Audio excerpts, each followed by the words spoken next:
this fantastic cartoon published in France in 1839, the year photography became available, titled Daguerreotypomania.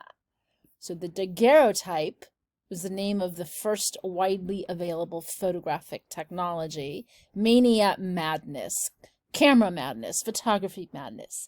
This camera tells us exactly what we need to know about the impact of photography in its beginnings on the people who were first encountering it. So you see here that everyone is crazed for getting a daguerreotype camera or a daguerreotype picture. They've lined up for miles and miles and miles, stretching all the way to the horizon.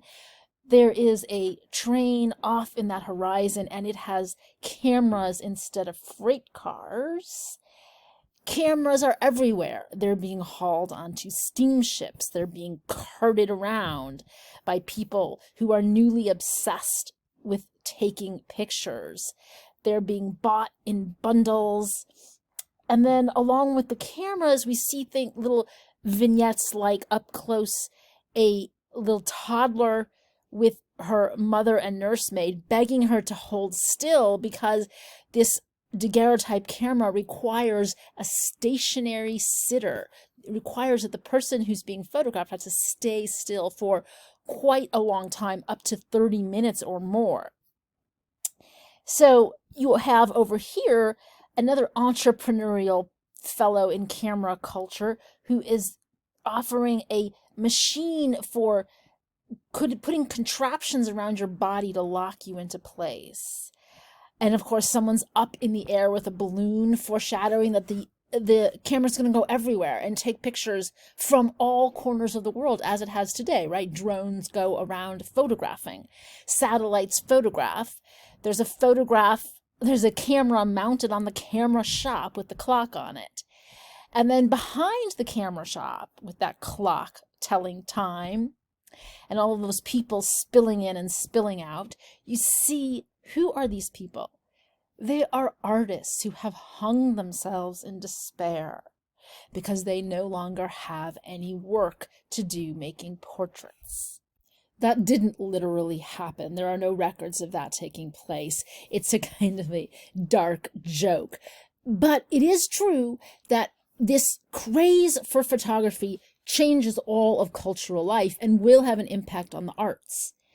What this cartoon shows us so well is that photography was driven by an enormous hunger for images that would be available to the masses. And it was driven by that. It would actually foment that. It would unleash more and more of a hunger for image, as in our image-hungry world. And it's important to understand that there's a desire for images among the masses that's leading to photography, so we don't fall into the trap of technological determinism, which is the fallacy that the technology creates the historical change. It's actually that changing historical conditions drive the push for new technology. Prior to the complete process known as the daguerreotype, or the first photographs, there were other technologies for making images aided by a machine. So this is an etching. An etching is a reproducible way of making images where you etch your drawing onto a plate so that you can make multiples. And this etching is showing another way to use mechanical systems to produce images.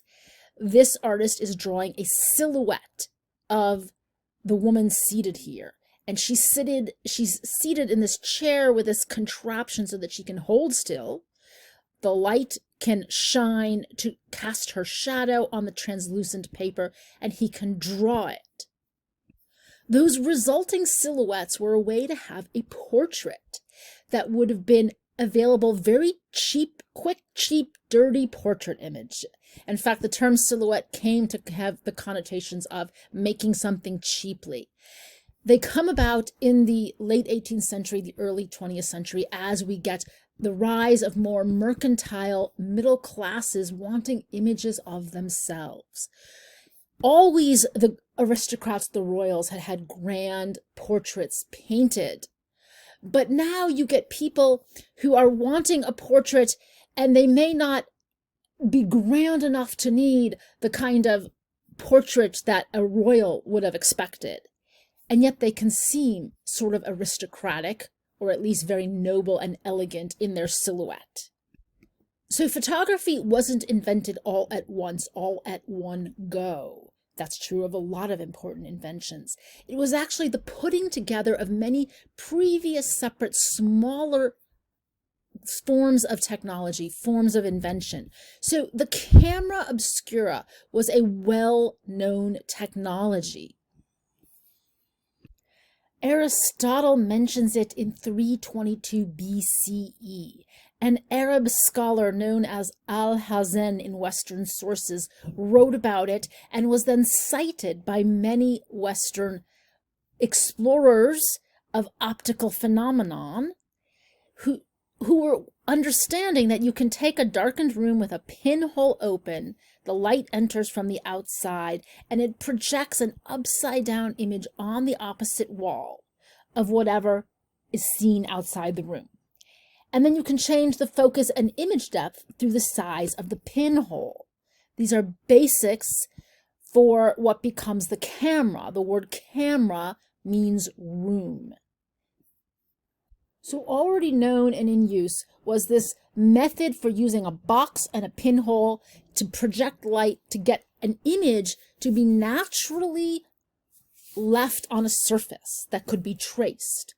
The question was, how do you get it to stick? And this is where the other part of photographic technology had to come together with the camera obscura, with the idea that you would record the image that you have there using photosensitive material. So people had known that materials left out get bleached, right? There's curtains that fade in the sun. Our skin is a photosensitive material. It reacts to the sun. But they did not know whether it was heat, air, or light that was causing this change. So there was a great deal of study undertaken to figure out how to use photosensitivity to capture the images. And an early pioneer of this, Nicéphore Niepce, working in France, figured out some chemical mixtures to get a print, an artwork, a drawing, a flat artwork, to actually be exposed to the light. And then the question was, how do you stop it from darkening? That was the next question.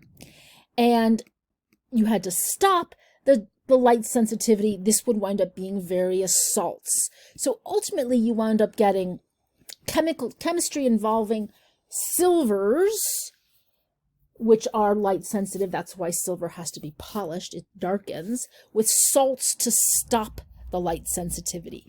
That would lead to another key component of photographic technology. So Joseph Nicéphore Niepce is working with reproducing artworks. That's going to be hugely important for photography. What is one of the main jobs of photography in our class? To show us artworks. And Niepce is on to making that happen.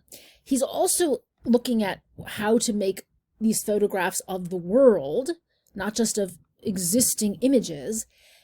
And he's making here in this image what is often called the first ever landscape photograph, in that it's a view outside his home of the buildings. The exposure took 8 hours. Look at the shadows. You can see the sun hitting at different angles of the buildings. He was experimenting in the 1820s with different methods because it's really difficult to need long exposure times that last from 42 hours to 8 hours. These were the kinds of problems that had to be solved in order for photography to become something widely available, cheap enough to be commercial. So Niepce goes into partnership with this guy named Daguerre, the founder of what will be the Daguerreotype. They go into partnership in 1829.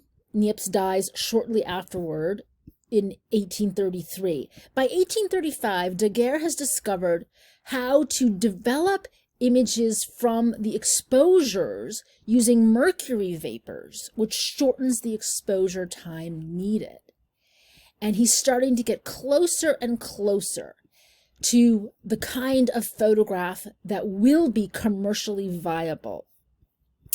And so here you see the artist studio. You see him very self-consciously emulating the practices of academic art. Academic artists learn how to design their illusions of the world by copying sculptures. You have these little plaster casts of baby angels. You have a nude Venus figure. You have the idea of a still life for studying forms. The twist is that this is a kind of artwork that doesn't require those academic skills. Daguerre said this is an example of making a drawing that requires no knowledge of drawing. Anyone may succeed and perform, as well as the author himself of the invention. So this is going to be an idea that images are going to be freed from being only able to be made by the professionals of great skill and gifts. They're going to become widely available to everyone. Daguerre's method still requires a very extended period of time, and this famous photograph that he's taken of a Paris boulevard, the Boulevard du Temple, the street scene. It's very famous because the street seems eerily empty. Our streets are eerily empty now in the time of the pandemic, but at this time in Paris, these streets would have been crowded with people milling about. But we see only two figures. The two figures that is a man having his shoes shine. Because the shoe shine person bending over his shoes and the man getting his shoes shined have stood there for an extended period of time, long enough to register. Nevertheless, despite these technical limitations, people were astounded by the exact microscopic detail. They talked about being able to count the bricks on a house.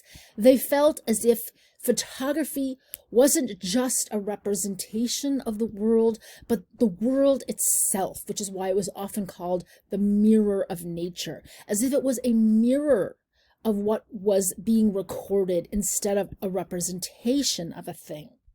And there certainly is a special charge, a power, to looking at here a daguerreotype of Louis-Jacques Daguerre himself, and feeling as if we are looking through time to see the man himself. Of course, that's not the man himself. It's like 4 inches tall, and it's black and white, and he's not there, but there's a part of our brain that feels as if we are seeing him. This is the special power of photography. Partly it's a function of its amazing ability to capture every detail in an unedited fashion, like the veins on his skin, on his hands and knuckles. But it's also the sense that this is a trace of a presence, that the presence, the person was there, and the actual light in the room inscribed chemically the materials to leave a record, the way we leave footprints when we walk through sand, the way we leave a ring of coffee when we pick up our coffee cup, an actual physical trace that we were there.